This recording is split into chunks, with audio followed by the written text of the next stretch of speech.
ఇవ్వాలని మీకు నేను రైతుల పక్షాన కూడా డిమాండ్ చేస్తున్నా సార్. దీంతో పాటు సార్ మీరు కూడా ఒకటి ఖచ్చితంగా మీరు దీనికి జవాబు చెప్పాలి సార్. ఉట్టిగా శ్రీధరణ మీరు పాతలాగా చెక్కలు కూడా అయితే దయచేసి జవాబు చెప్పించుకోవాలని తిరుగుతామన్నా.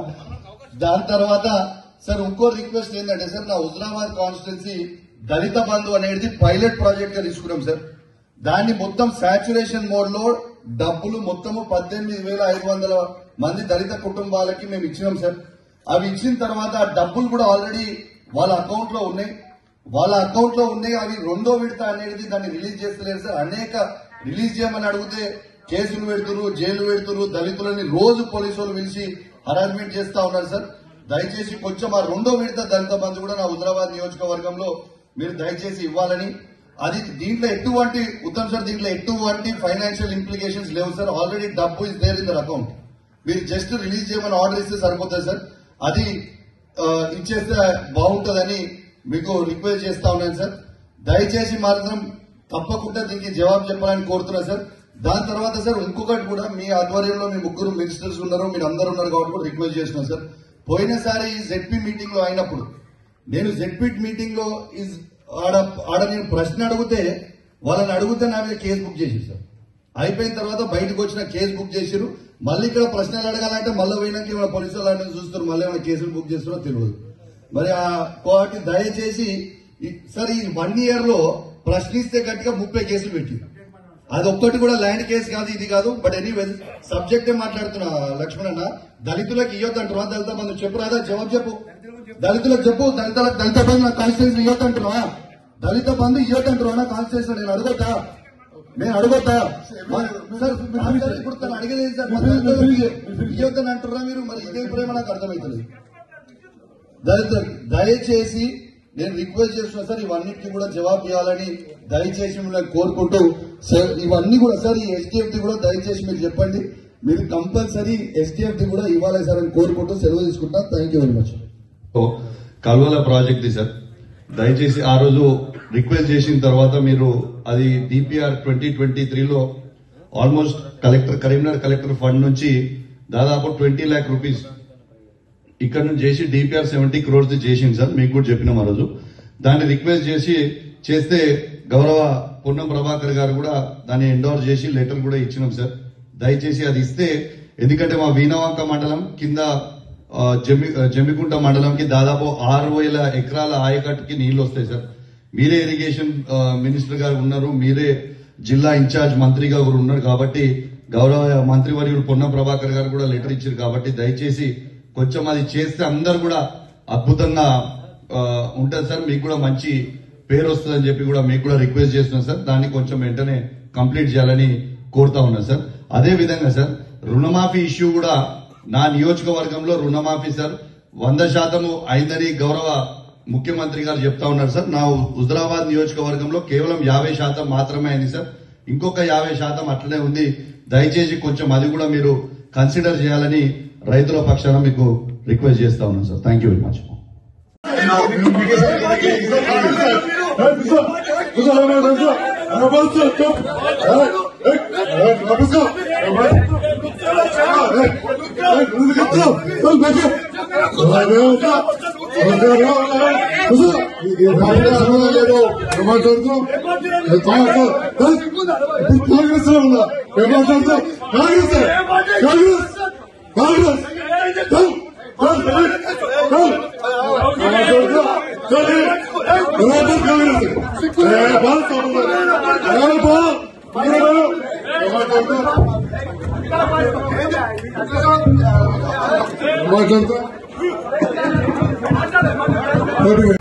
రైతులకి రైతు భరోసా 15,000 ఖచ్చితంగా మీరు ఇయ్యాలి. పోయిన 2 సీజన్లు మీరు రైతు భరోసా ఇయ్యలేదు అని ఇలా కరీంనగర్ జిల్లాలో, ఉమ్మడి కరీంనగర్ జిల్లాలో రైతుల పక్షాన, తెలంగాణ రైతుల పక్షాన మేము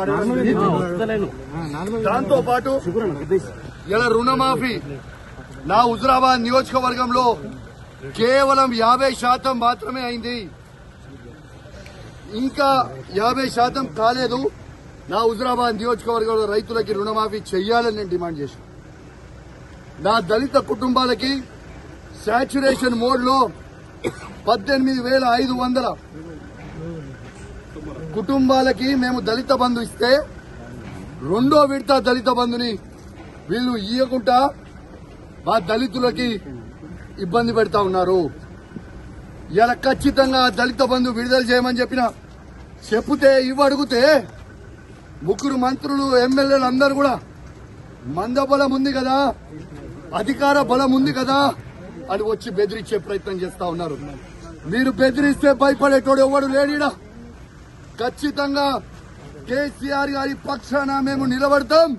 కేసీఆర్ గారు ఏ విధంగా అయితే రైతులకి 1,00,000 కోట్లు ఇచ్చిండో మేము రైతుల పక్షాన నిలబడతామని మాటించాం. అదే విధంగా మేము మాటిచ్చినట్టు నిలబడతా ఉన్నాం. ఎందుకు ఈ దౌర్జన్యం అని అడుగుతా ఉన్నాను. మంత్రులు ఎమ్మెల్యేలు అధికారులు సాక్షిగా నేను ఒక ఎమ్మెల్యేగా ఉన్నా ఎట్లా బయట పట్టుకొని నూకేస్తున్నారో ఒక్కసారి మీ అందరు కూడా చూడండి విజ్ఞప్తి చేస్తున్నారు. ఒక దొంగ అయినా జగిత్యాల ఎమ్మెల్యే డాక్టర్ సంజయ్ ఎట్లయితే అమ్ముడు పోయిండో సిగ్గులేనోడు అమ్ముడు పోయినోడు ఎట్లా అమ్ముడు పోయినవరా అని మేము అడిగితే మైకిచ్చుకొని నువ్వు ఏ పార్టీ అంటే కాంగ్రెస్ పార్టీ అంటూ. మరి నిజంగా నువ్వు అంత పొగోనివే అయితే డాక్టర్ సంజయ్ జగిత్యాల ఎమ్మెల్యే నువ్వు రాజీనామా చేయి.